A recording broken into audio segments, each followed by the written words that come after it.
thanks everyone for coming tonight to support and celebrate the careers of these 6 guys. I'm sure you'll agree they're 6 really true legends of Scottish cricket. Each of these guys has given so much to Scottish cricket over the years, and I think you'll all agree they played in what can be described as a golden era for Scottish cricket. A time where we won the Intercontinental Cup in 2004, the ICC Trophy in 2005, played in many World Cups, beat professional county teams regularly, and basically dominated the associate cricket world. Each of these guys played a massive role in the success we had. I've had the pleasure of playing alongside all these guys. It's been brilliant fun.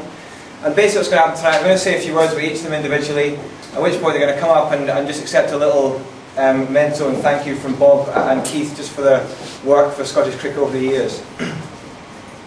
So starting with Floppy, Colin Smith, the big wickie. Everyone who knows Floppy knows him as the big Aberdonian, the guy that takes bloody ages to do anything. Whether we get up in the morning, getting ready to bat, ready to go out to fields, ready to go out for dinner in the evening. But his teammates will always remember Floppy for being the longest in the shower.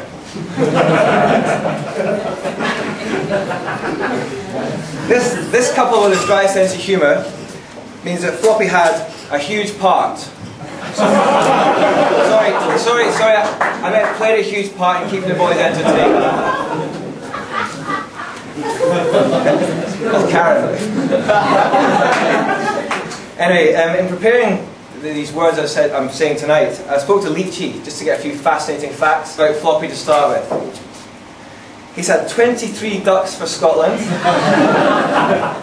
which is a record of any Scottish batsman. He's only the 2nd policeman ever to play for Scotland. He had 261 dismissals in his career, which is 100 more than the next wicketkeeper. Really a tremendous effort from Floppy. He's a guy who came into the Scotland side quite late, age 27, because he was in at a time where there was lots of keepers around and it took him a wee while to get into the actual setup. He played 181 games and is arguably the best keeper batsman Scotland's ever produced. Although I'm sure Hamish Moore's got something to say about that. He's a real practiceaholic, again something that really drove a lot of coaches mad. Juddy, I'm sure, is testament to that.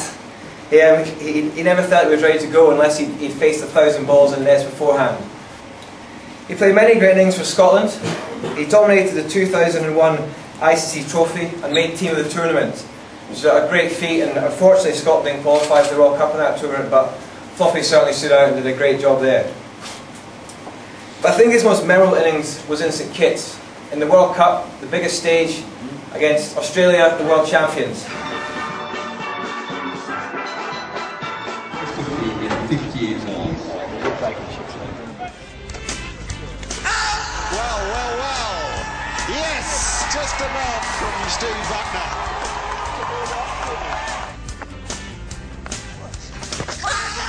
Oh, that's close. Steve Buckner has given him. Big shout from the Scots. Matthew Hayden not terribly happy with the decision. Done him. Majid Haq has 2. And he might have a party later. Got him. A big wicket.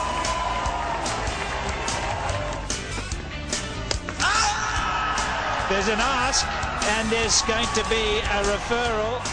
Brilliant 50 odds against Australia. They had Sean Tate, Glenn McGrath, Nathan Bracken and such like. A top quality attack and a top quality innings. I'm sure something that Flop will remember for a long time. So big Flop. He didn't say a great deal, but he did most of his talking with his actions.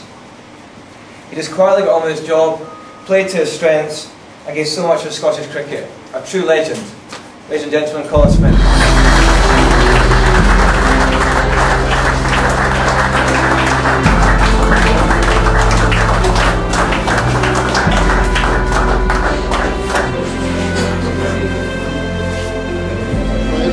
Your 3 favourite moments for Scotland?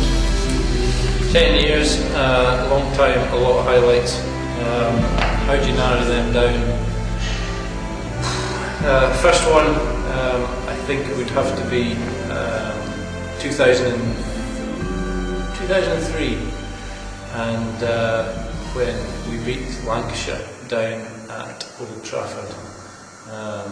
that I think was a bit of an arrival. I think there were three wins from 4 games. We were about second in the league, and Craig was asked by Radio 5 Live whether we were going to win the tournament, and it was hilarious. But it was a magic moment for the team to win down there, and me personally as well. I got some runs, and I started to believe in myself as somebody who could play against first class and world class performance. So that was a pivotal moment for me and the team.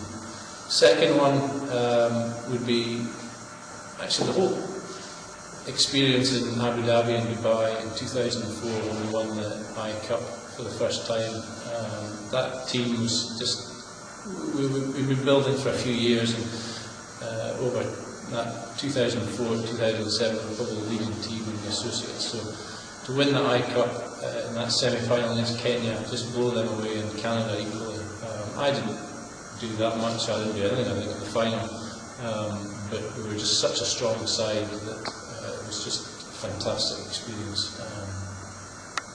And of course then in 2005, winning the to Jamaica! I can't even remember the name of the competition, but it was immaterial, but we won it.